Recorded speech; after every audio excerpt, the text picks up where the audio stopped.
മന്ത്രി V N Vasavan കൂടി ഏതായാലും നമുക്കൊപ്പം ചേരുന്നുണ്ട്. ഇതിപ്പോൾ പൊങ്കാലയ്ക്ക് വേണ്ടിയിട്ട് എണ്ണയിട്ട യന്ത്രം പോലെയാണ് എല്ലാ വകുപ്പുകളുടെയും ഒരു പ്രവർത്തനം ഉണ്ടായിരുന്നത്.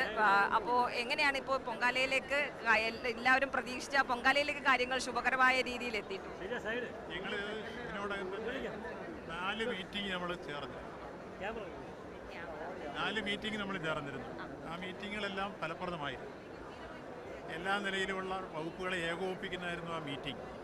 Police, fire force, excise, health, water authority, KSRTC, legal metrology, അതുപോലെ ഫുഡ് സേഫ്റ്റി എന്ന് വേണ്ട നഗരസഭ തുടങ്ങിയിട്ടുള്ള എല്ലാ ഡിപ്പാർട്ട്മെൻറ്റുകളെ ഏകോപിപ്പിക്കാൻ വേണ്ടി സംസ്ഥാന ഗവൺമെൻറ് മുൻകൈ എടുത്ത് നടത്തിയ 3 മീറ്റിങ്ങുകളുണ്ടായിരുന്നു.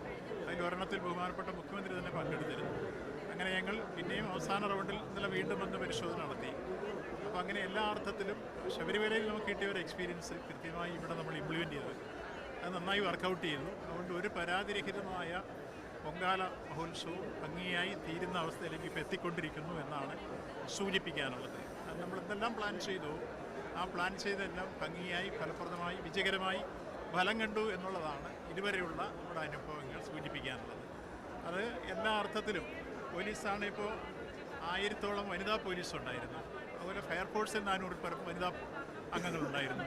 അങ്ങനെ വനിതകളെ തന്നെ ഞങ്ങൾ വലിയ രൂപത്തിൽ കൃത്യമായി ശ്രദ്ധിച്ചിരുന്നു. ആ ശ്രദ്ധ വളരെ വളരെ വിജയം കണ്ടു, ഫലം കണ്ടു എന്നുള്ളതാണ് ഇപ്പോൾ എടുത്ത് സൂചിപ്പിക്കാനുള്ളത്. കാരണം മുൻവർഷത്തെ അപേക്ഷിച്ച് ലക്ഷക്കണക്കിന് ആളുകൾ കൂടുതൽ വന്നിട്ടുണ്ടെന്നാണ് ഇവിടുത്തെ ക്ഷേത്ര ഭാരവാഹികൾ തന്നെ സൂചിപ്പിച്ചത്.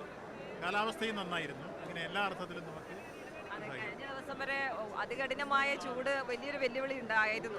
പിന്നെ ഇന്നലെ രാവിലെ മഴ പൊടിക്കുകയും അത് മാറി കിട്ടി. അതേറ്റവും ഭംഗിയോടെ എല്ലാം കൊണ്ടും നല്ല രീതിയിൽ കാര്യങ്ങൾ ഭംഗിയായി ഫലപ്രദമായി വിജയകരമായി നടപ്പാക്കാൻ കഴിഞ്ഞതിനുള്ള സംതൃപ്തിയിലാണ് ഞങ്ങൾ.